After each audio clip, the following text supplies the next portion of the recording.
tātou tāpua I le atua.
Tuai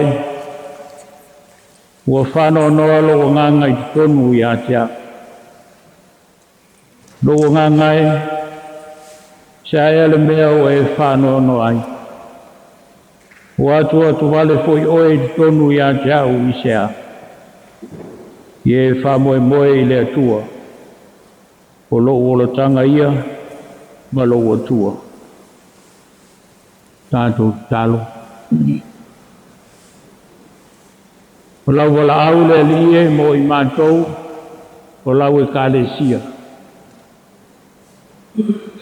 Nei o mātou toi fōi atu I lau fio. Ma ia whaia lau fina ngalo mo I mātou. Mātou te atoa toa ma malolosi ai.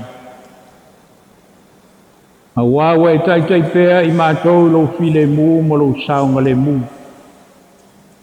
O mātou toi maua e whone nei mahutanga whale tāpo iu. Ina ua pule whasoa pēr lau fio le soifua ma lo mātou nei ola. O mātou whelo ai manu ai o luma I lo asale nei. Tālo le lia fio mai lo nganga pa ia mo I mātou. Nā te tapena whale nganga o mātou loto o tāpo ai una nei. Ina ia mawhai e lawa na mātou o kuinatu le nei tāpua iu. Ia whai mawi inga I lau fio. Lau swafa Yesu o mātou te talo ai. Amen. Mi inga le atua e sepulu, tātou te vi ai.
Tātou whamaulalo lumo le atua le tātou talo.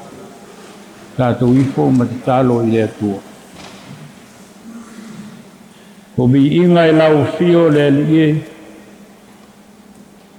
E whaamua lava lea i mea uma mātou te manatu ai. A wao vi inga e mātou te momoli atu. E whaaleo i nai o mātou loto whaapitai. Wa e siri ese lava lau fio lo mātou atua. O leo lo alofa mai pea ia te i mātou le alofa e whaababau. Wa le foi mo di mau ia le nei sa o e foi mai mo i mātou. Lo nu nei o lo ainga o lau Ekalesia. Ina ua tuana i atu le nava i aso. I ona fuafuanga ma whaamo e moeng whai. Tono nei o mātou ainga. Whape foi i lau ngā luenga. Le vinga lava le lau fio lo mātou atua. Mātou te whaamanui nai foi lo siri ese malonga malu. Awawa e malu tia ina pea i mātou i lo saunga le mu. Wau noi mātou mani pua ngā o le foni whalawelave o no tupu whaafu se mai. Nanuia lo mātou ainga lotu nei, nai o mātou ainga uma. O a mātou tama whanau o lo mātou valvalai. O le whailonga lea i a te mātou le lie. E te leo tū la fo ina lava lo mātou wala. O ai lava ina fisoa ina i mātou i whitao leo langa nei. E tai o lo mātou talitonunga pa le Faapotopotoga. O lo mātou wala. O lo i o ao lava ia. Mātou ato e o luma le nganga o le whaapitai. A wāua tele me anoa me sidi ma me mātango pie.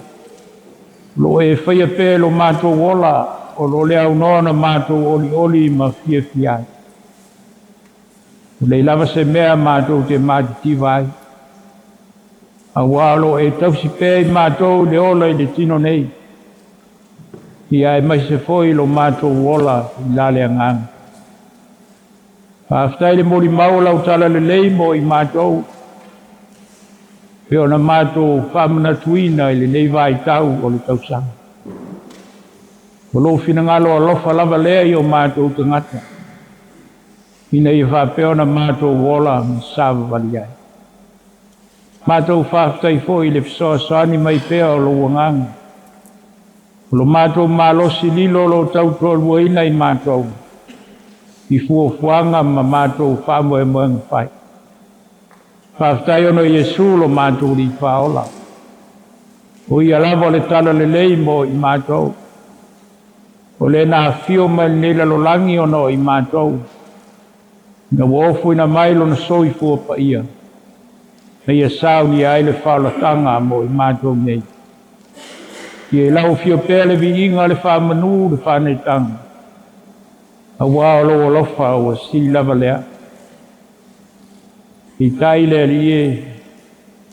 Mātou te rangona ina pea lo mātou le ato toa ma le whātou pa. Ua te le lava ina whai o mātou loto. A ua mātou whātua tua nai pea lau fio ma lo whingala. Alofa mai le lie. Whamangalo mai la mātou nei fong. I o mātou a leo mo mātou se. Se au nanga foi wa le tuai lo sila mai. I e lofa ma whamangalo le i fōngalo nu nei malau Ekalesia. Au mātou whanono mnu pēr i le whaolatanga na Sauniga Yesu. I ne e toi fuata ina ma whanau fōwina ai mātou. Ma e toi Sauniga ato toa ai mātou le ola ofo ina tu pēr. Ia whaia pēr lo whina ngalo mo i mātou nei. I o mātou te tālo le lie. E whamanuia mai le i fō ngalo nu. O lo wainga o lau Ekalesia. Whamanuia lo mātou no nofo ai le nei atunu. A tia e lau ngā luenga. Atia e foi na yo mātou ai. O mātou ola au na ma le ola tautua mo lo fina ngalo pa ia le lia. E a te I mātou pele a nganga fia fia. E o foi nā tua I pelo mātou ola. I au ngae whai ai lo lava fina ngalo pa ia. Whamnuia foi na yo mātou ainga. Ma ola malolosi ma le ola maloloina.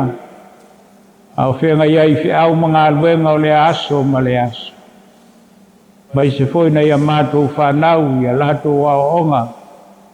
Ie whamanuia le ola tau mawhai ma le ola au au ina. Whamanuia foi na ia mātou mātua, mātou mutua tausi. Iai pele anga le lei o la ufi. Tālusia le whamoe moe o le nei vai tau le ie. Tono lau Ekalesia o au. Ta pena whale nganga pēa I mātou mo le nā foi a sā. Mātou te whamanatu ina whapito ai le o mai o le tala le lei. Pe ona e whātala le ina ai I mātou mei. I mātou te tālo. Tofu maua I mātou le nganga o le nei vai tau. Mātou te whaitau langa I fo I lau o fio. Ni ia pēa lau o fio le matai sa mātou au nanga o fo natu. Tālo sia I lātou e le o ato toa le mālosu le tini. O lo mamai pē nisi tonu o mātou ainga. Tonu o whale mai. Whale le au mātou o lo tausi ai lātou. Pai atu lo mana wha mālo lo. Wa o alava tong fitinga o mātou Sauniga. Whalangolango me umai lo mana le li e tupo I wā venga le soifua ma le ola. To e whafo sia mai lo mātou mālosi. Tālo foi moi lātou mau e Faanoanoaga. Ina ia wha maise ma wha mawhana whana lo wanga. Tālo sia na ia mātou tama whanau tālo sia lo toi se ai. Maise foi na ia mātou ainga umai tu tono New Zealand nei. O le tū lalulangi po Samoa foi. Mātou whelo ai pe o luma ia mātou tālo molia o le aso ma le aso. Whape foi ona e whamanuia le pūlenga I ona whale sāte I tasi. Lau au whai ngā luenga mai o ngā luenga tautua. Ia mua mātou taulanga uofo I nātu. E ale lo mātou o lau auna ma ngā luenga mo lau fio ma lau tala nei. Io mātou te talo mo ngā solonga o nei vai aso wa matalia. Tangata malana I lona whātau nuina o la uma e uiam whi ngā solo ai ai. Ai mai se foi nei vai tau o le tau malu mu. Ia mātou malu peo awanga le nei le alie. O lea la mātou talo. Te le lava te talo le leo o le loto le tangata lava ia. Ia whaia pea lo fina ngalo. E mātou te fia te talo pe te talo na e ao mai. Lo mātou ta mai o le langa. Ia pa ia lo suafa. Ia o mai lo malo. Ia whaia lo fina ngalo le langi e peo na whaia le langi. Ia e fo ai mai a te I mātou le aso nei o a mātou mea ai tau ma le aso. Ia e wha mangalo ia te I mātou ia mātou o misa. Peo I mātou foi o na mātou wha mangalo I nātu. Ia e wanga leanga mai ia te I mātou. Au foi teita ina I mātou le whaaso songa. Ia e la vea I mātou nai le lea. Wai o le malo ma le mana. Ato ma le vi inga e whaapapaulau. Amene. Tātou tāpuai, tātou taulanga fōa.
O nisi nei o whamunianga le li e mo I mātou. O mātou fia lava e o Foinatu, pātasi mo mātou tangata o manei. Nei o mātou whaitauranga I lau o fio, a wale atina ina o lau ngātua. O mātou talo se e talia maila mātou foa. Ie whaapaia, ma ie whaamanuia mo I mātou o lau Ekalesia. Ono lo suafa Yesu o mātou talo ai. Amen. Pese se lau iwa spuma le ono, tātou te pese ai.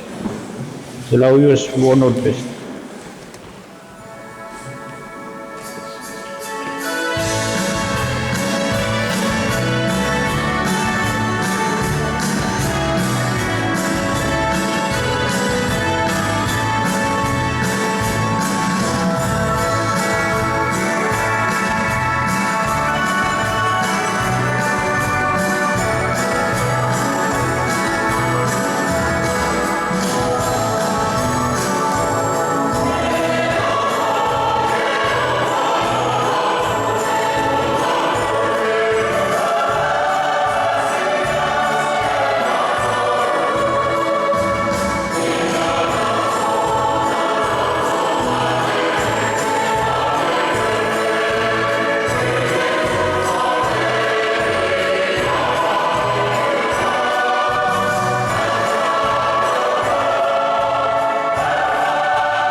Tātou la unga na.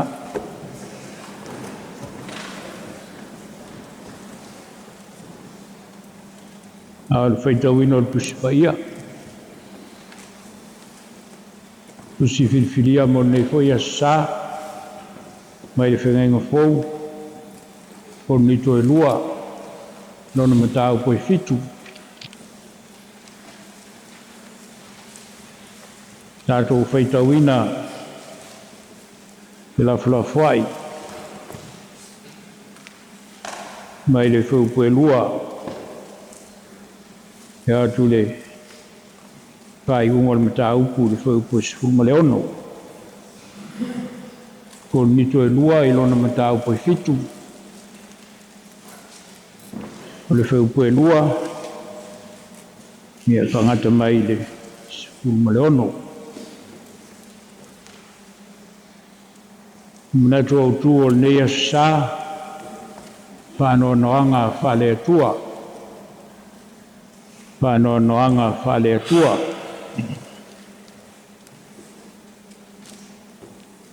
Whaafonga ia whionga pa ia alu tātou atua.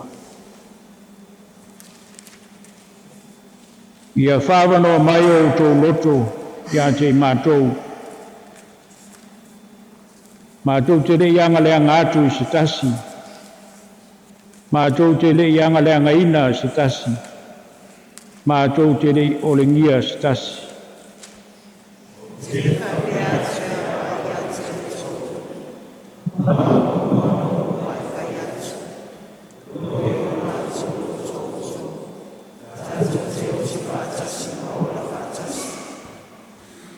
E tele lo whamalosi atu ia tautou. Ua tele lo mita ona outou. Ua whātu muina au I le mawhanawhana. O te matua oli tele lava I lo mātou puapua ngā uma.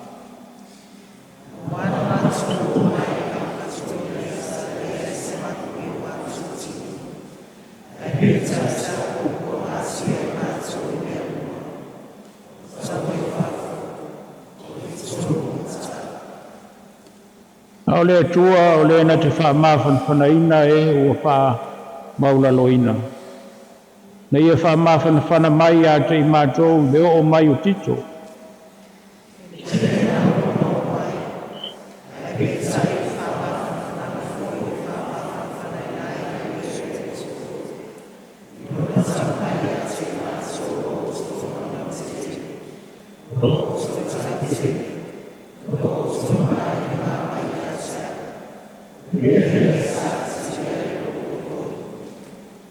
Awa whaina o whāti ngā ia tautou le tusi.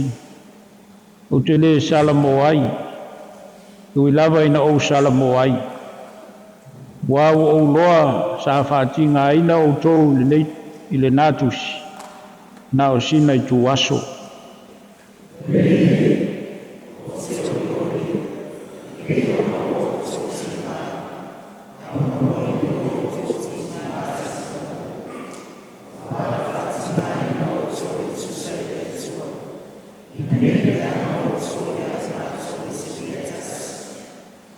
Wā le tīngā e tusa I le atua e tupua I le salamo e o I le whaolatanga e le to e sa awhiai.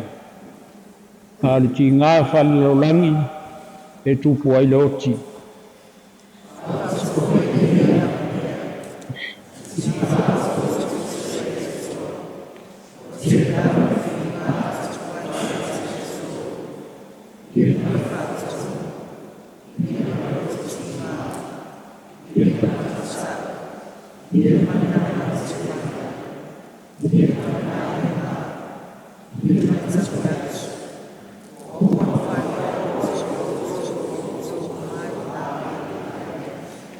O le nei, I lava na o tusi atu ia tautou. Na o le whaia o na o ia na angaleanga. E le o na o ia foi na angaleanga ina. Ai peitai na ia whaali atu ai ia tautou lo mātou whini ngā o na o tau I luma o le atua.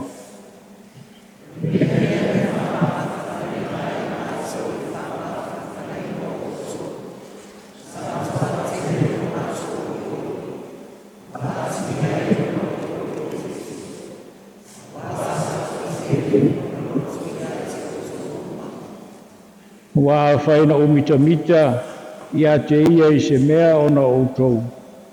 O te le mai. Ai pe ona moni o upu uma na mātou tautala atua ia toutou. Whapea fo ilo mātou mita ia tito. Ua iu ina whamaoni lea.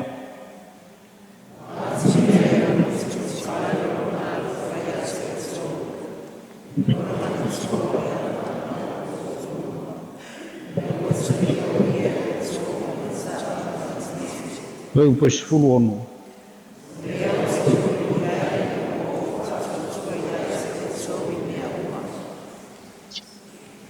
Ia whamia mai le atua.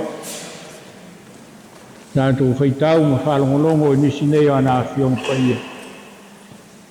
Ia ia te ia pēlo na vi inga e whawapau. Nau le launga le swafa malu o le atua tau tasi whaia. Le atua le tamaa, le atua le alo, le atua le angang sā. Nā maua le matua I Tusi lava na tātou whaitauina. Korinito lua lona matau pe fitu. Ki whaongaina le whaipo se fulu. Maua ini mawhauwhaunga whale nganga mo I tātou. Ua whaitauina e whapea. A wao le ti ngai tusa I le atua. E tupu ai le salamo. E le ola e le toe salamo ai. A le ti ngai whale lalolangi. E tupu ai le oti. E upui o le lominga tuai. O le tispaia. E o te fia lava e whao ngā le lominga tuai. A lominga fou. Ia nai e le whaapunga na nae. A wā le ti ngai tusa le atua e tupu ai le salamo. E o le whao le tanga. E le to e sa afi ai. Ia le lominga tuai lea. A wā le ti ngai tusa le atua e tupu ai le salamo. E o le ola e le to e salamo ai. A le ti ngai whale lalolangi. E tupu ai le oti.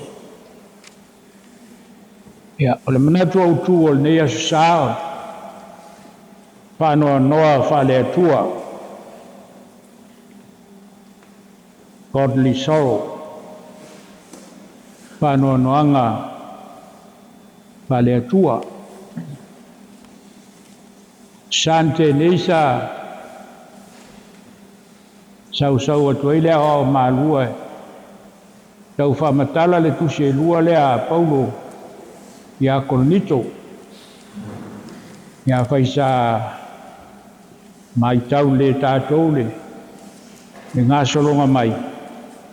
Ia o le whaauawina lava leo le. Le tusi lona lua le nei. Ia manatu e le toe whai e se tala.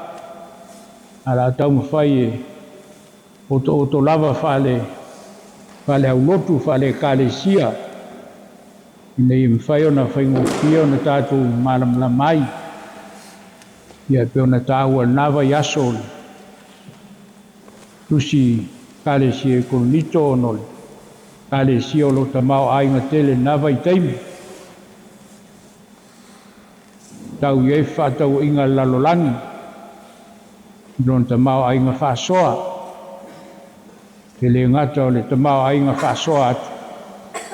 Ia le lolofia to fo tangata patau oa o atili ai ona e meu tangata ia pitai pe o amio pulisi ia o tourist ia o we nei vai taimi a tele al tourist le atunu telefone tamau ainga e tai foringa fa pena ia Korinito na vai taimi dona Tusi ai le uspaia ia le vai sa ta ua e fitu tusi na ave Korinito. Ian tau whai leo nā tau sa whauina le kānona o le awhionga le atu. E tū ni tusi se lua. Ne lai tā wali tusi mua e lo nao te lenga o le tusi o le ti ngā le painful letter. Ya le tusi lelo na lua. E fōringa mai o mafa tele le ngana. E whailo aile ti ngā tele o pau. Au tua ato nā ti ngā. Lo ielo na nganga whaafitai. The thankful letter la lea. E whaamatala mai upu mafa. Ma upu mātu ia. Upu e defie whaalongo i eisesi mai musu. Le whaatau nuu, le whaamoe moe. E peo na au mai. Peitai. E se fōringa o Korinito le teimi lea. O e sa mafuri o langai le lalolangi. Tuna nau whaalolangi e meso sa ili o te mao ainga. O leo o toi fōi mai. Toi fōi mai e. E talia Iesu i o lato o langa. Ia matamu whai e toi fōi leo langa sa o inai lato e le apostolo Paulo. Le lana nau ai Paulo e. Toi fia o lava i Korinito. Ia alana au auna leo tito lae. E iai Korinito le teimina. Ia le sau e loia. Ia e voia. Ia tito e fialu ia Paulo lai o e Efeso. E ala tu, ia e fitau ma Paulo, la fo sau Paulo ia fitau lo i Makedonia. Ia latu loia tito ma le tala fia le ia Paulo. I wā tile na fia Paulo. Ngala leo le tusia a Paulo. A le wo mai le manatu. Toi mai o le Faanoanoaga faa-le-Atua. Lea le mea tau o le Faanoanoaga faa-le-Atua. O le mea e o Faanoanoa le atua. O le Faanoanoaga faa-le-Atua. O le salamo. O le salamo o i tātou. O le Faanoanoaga faa-le-Atua o tātou. Le Ekalesia. Li e tātou maua le loto salamo. Ma tātou toi foi i le atua. O le tali lea.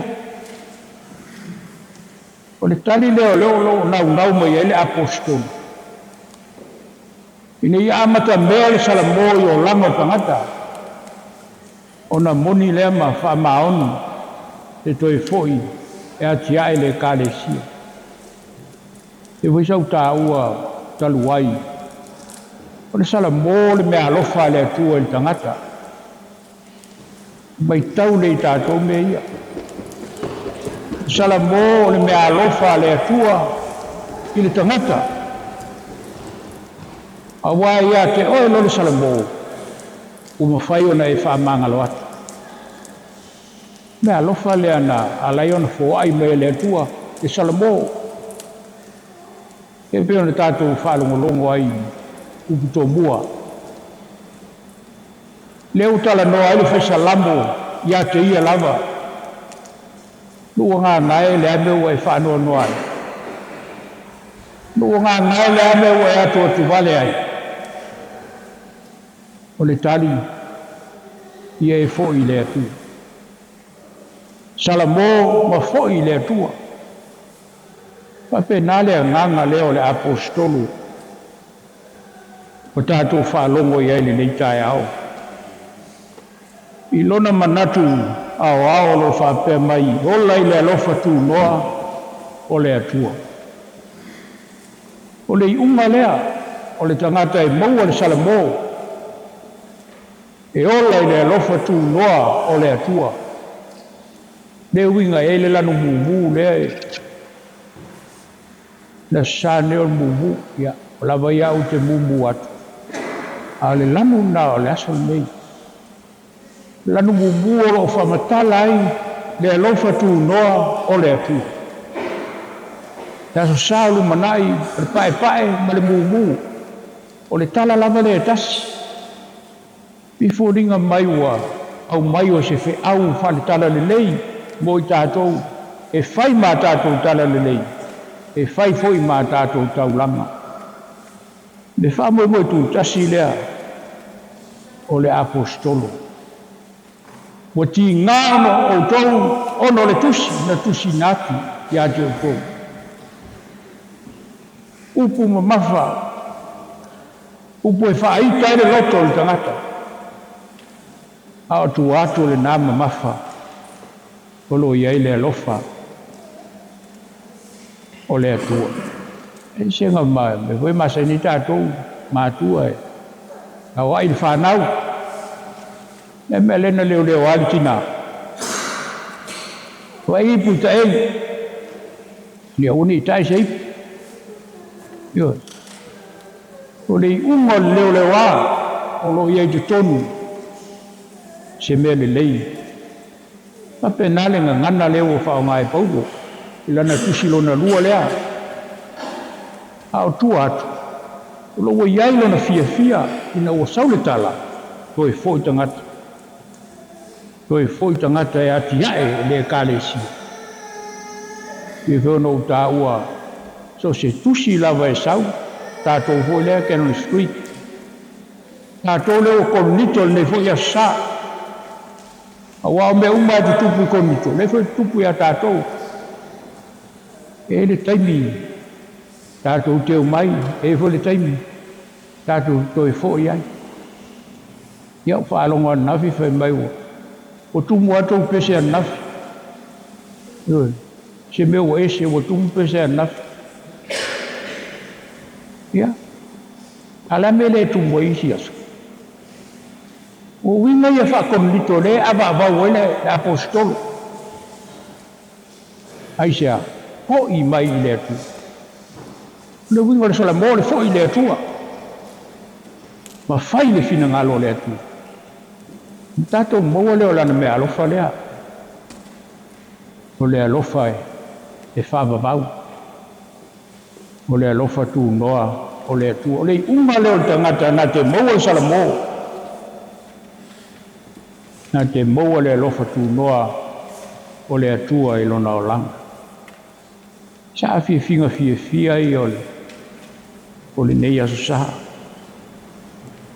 E ona. Pai mai le apostolo. Ma wā le tīnga e tusa i le atua. Tupu ai le salamo. Tātou oro uwinga e le salamo. A tātou mau le salamo. I leo to iai foi se Faanoanoaga i le finagalo o le atua. Ua atu o lo iai le ola. Ao tātou winga whale lalolami e peo na maua. Pea mai e tupu ai le oti. Ni e leo se mea le mea. Tātou te nau uma nei o tātou maua le ola. Le ola e whaavavau ma le ola e atoni. Pea whai a te tātou le salamo ma foi le atua. O le nā le wha moe tātou le Ekalesia. No whapea mai Jesu.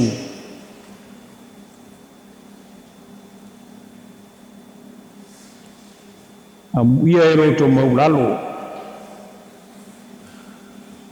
Wā lātou te i loa le mālo le langa. Oe fo e loto mamā, lātou te i loa le atua. Pamatala ina i o le tua i ngā loto.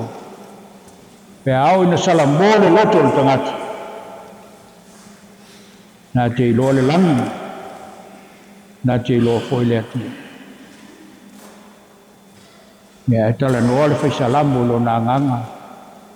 Ai se au e whanono ai se au e atua tuwale ai. Ko i le atua. Tātou te olai. Ia no tā uai. Mane ele pesele no manei ai whaalongo. Whaalongo le ava. Mane mi ngao te tau ai. I reo le whaalongo le talinga lai tā uai le pese. Whaalongo le loto. Talinga o le loto. Ia whaalongo ma le ava. E te tau. Tātou te mauaile. Salamo mono. Awa mai a whionga le atua mo i tātou le Ekalesia. tapena i tātou mo le nā fo ia sa whamanatuina o le tala le lei. Me ua amata le lei vai aso, ma le nā vai aso le lei a vai aso, i se ia pā ia le asa tātou o ma le tātou taulanga lea. Le taulanga whaafetai le atua, o le salamo ma fo'i le alii, whai alo na whinangana. O a tātou taulanga fo ia, mo le nei vai tau o le tala le lei. Pese, tōru se lau, lima sifutwha, tātou te pese ai. Tōru se lau, lima sifutwha.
Filo e tu foi fatalo fatule o ia datu tapu inga ni taiao tu Ekalesia masani ai e sui sio asis mai ya ia le tu lo tu sui fua tatu ora whangai ne te whao ngā ruenga e sau no atu le pele tusi a tātou fuanga e le hoa matano toi velu ai whātau nua utiu te whāna whaiwhau toi nei o le tātou pulunga nei ia mai ale atua le malosi setu o lai tua paisi ngā luenga whamuni atu le atua le tō alawhaiwa le nāwa yaso sunga le whaiwhau ia e riko wala uina e taitai ia whape whanu malu le tātou lotu ma le tātou Ekalesia tātou whamaupopo mai nasa nāwa yaso leo whaftai atu mi tā whai whamuemuenga o laso luan tōnai nei tā lai whishawa noe atu se tala ia ai whaftai tiri lava ia te utona mwhai o na lava mai whamaupopo le whamuemuenga o whaiwhiau ia le lavo o tō silafia ma tātou loa ia pēr mawhtanga lava leo tau mwhai whamaupopo ngā luenga lo mana mie mai Samoa mai le malo angai mai o tātou tangata dala lewa na toi whaiwhiau a maupopo a mātou ia maupopo ia tangata Samoa tono Wellington nei ina saude te mio popo le foina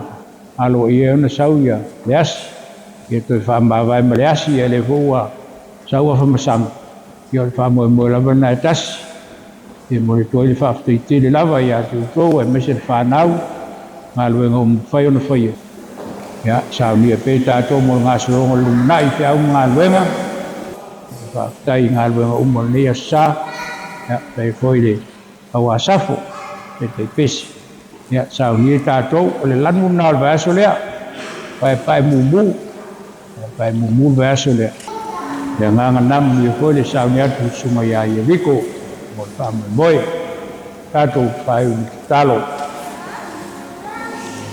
umar mātou ngā luenga le lie hawa noe te talai e pēlo mātou ola i nero mātou fōi atu pe pēlo fina ngalo mo i mātou manei ia la mātou tuua e lungo i mātou nei le lofu tuno tele o la ufio le atua le tamā e anga leo Yesu lo mātou li whaola mau pēle mawhitanga ma la ufio nganga ia ne foi asa maso uma mai atu whavavau e whavavau lava amen.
whamanuia no asusa. Ia whamanuia le atua, ia whamanuia o le asusa, maso Maualaivao-Esera. O le malulu le atu le nei. O le mea tatulu i pani, i whaingoto mea ai. So helmi orioli i le edi. Yeah, wait till you get that. Le asusa, manuia le tui le nei. Amen.